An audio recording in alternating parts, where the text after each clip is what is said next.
Have you ever dreamed of being royalty? Well, guess what? You're not alone.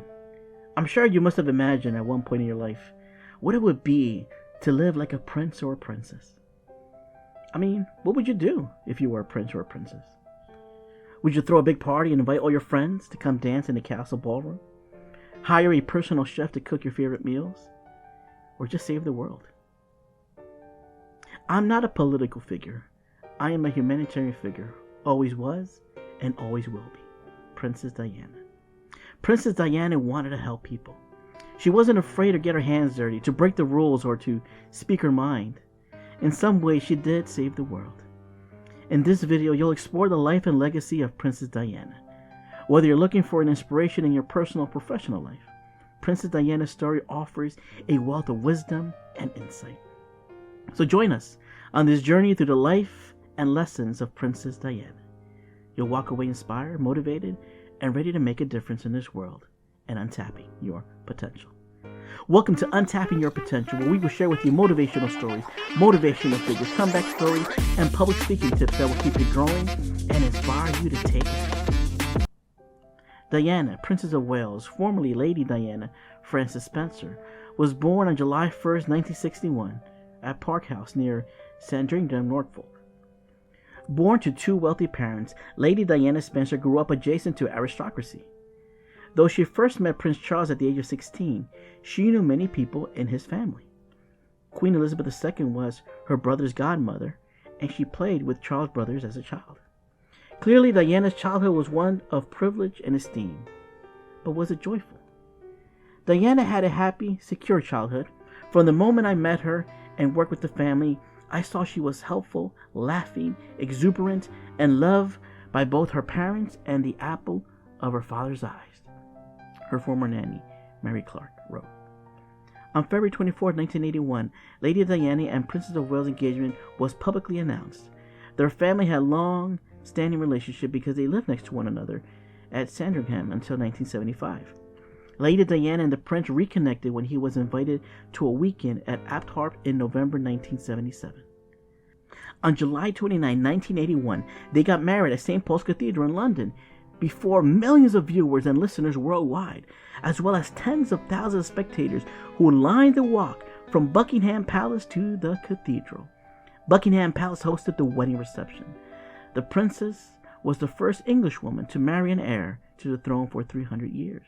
They had two sons, William Arthur Philip Louis, who was born on June 12, 1982, and Harry Charles Albert David on September 15, 1984, both at St. Mary's Hospital, Paddington, in London. Princess Diana aimed to raise her two sons, Prince William and Prince Harry, as normal as possible. Prince Harry has described her as a very loving, caring mother and an incredible, funny person. Despite all the royal and public duties she had to perform, Diana's personal mission was to bring the monarchy into closer contact with its people. And thus, Princess Diana's work for charitable causes has become her greatest legacy, forever commemorating her as the people's princess. Nothing brings me more happiness than trying to help the most vulnerable people in society.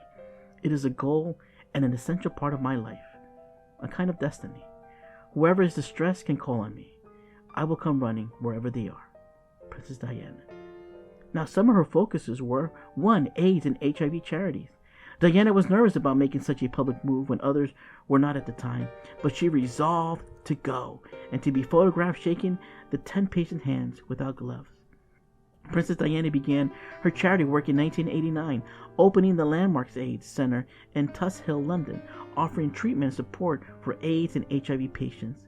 In a speech at the Children's AIDS Conference in 1991, she encouraged people to give handshakes and hugs of their own to those with the virus.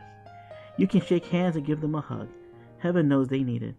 What's more, you can share their homes, their workplace, their playgrounds, and their toys.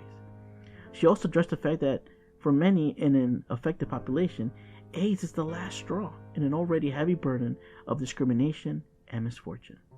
Diana's work with these charities dispelled the stigma surrounding AIDS, recognizing the lack of education on the disease. Diana used her status to bring awareness to the AIDS epidemic. 2. The plight against landmines. In 1990s, there was an estimated 100 million mines worldwide. This was a tragedy for civilian populations in many countries. In the space of 20 years, landmines had injured some 600,000 civilians. Diana worked prolifically against the use of landmines, mainly children and refugees who suffered as a consequence of leaving behind landmines post-war. She delivered a speech at the Royal Geographical Institute in London in June 1997, calling for an end to the plague on Earth caused by landmines and asking for an international ban. Diana put her profile and her image at the service of the campaign against landmines. Her meeting with the mine clearers experts and the mine victims were widely covered by the media and contributed to public awareness about the scourge of landmines. It was a turning point in the campaign. 3. The leprosy mission.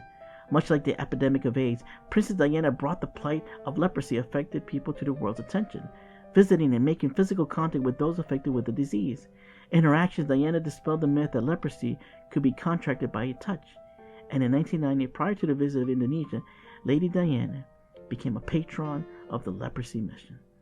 Princess Diana spoke passionately at a global anti-leprosy conference in London in 1996. She said, "It's always been my concern to touch people with leprosy, trying to show in a simple action that they are not rival, nor are we repulsed." 4. Homelessness and poverty.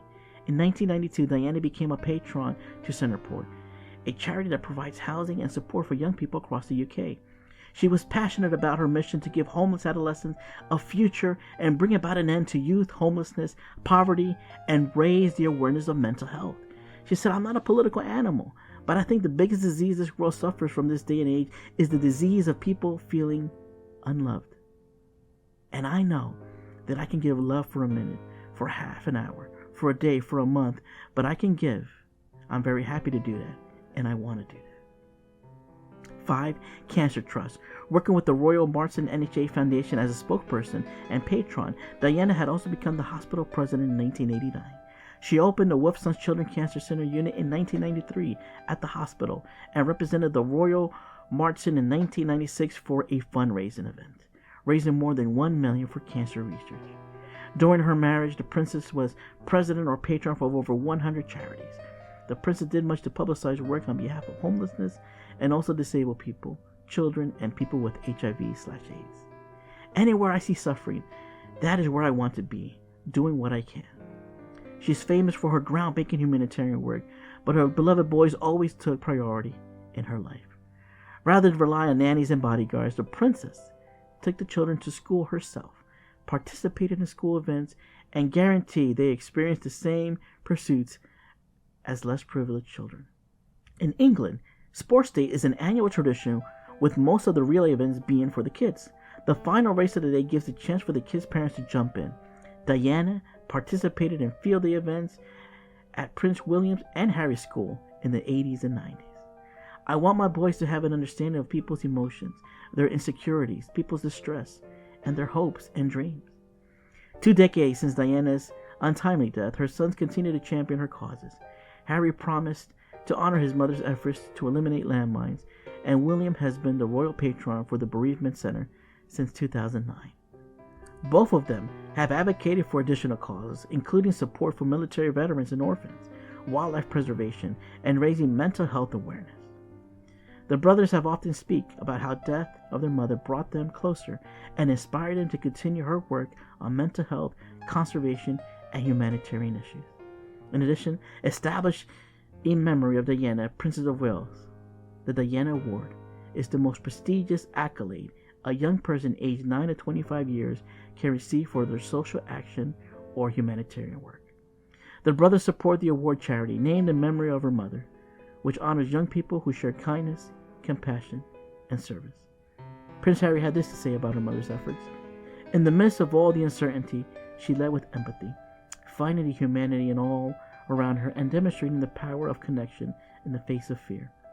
While my mother did not live to see the success of today's treatments, I feel immense pride in being able to continue her advocacy with you." Diana was not just a trailblazer. She redefined the royal rulebook. She said, "I don't go by the rulebook. I lead from the heart, not the head." She was passionate about making a positive impact on the world, and she did it with style and grace. From advocating for people living with HIV/AIDS to raising awareness about landmines, she was always at the forefront of the biggest issues of her time. A few things you can pick up are: 1, the ability to connect with people on a personal level. Her actions spoke louder than words. Now, she didn't just make a speech and left the event. She wasn't just some distant figure writing checks and attending galas. She was genuinely interested in the people she was helping, and she wanted to learn about their lives and their struggles.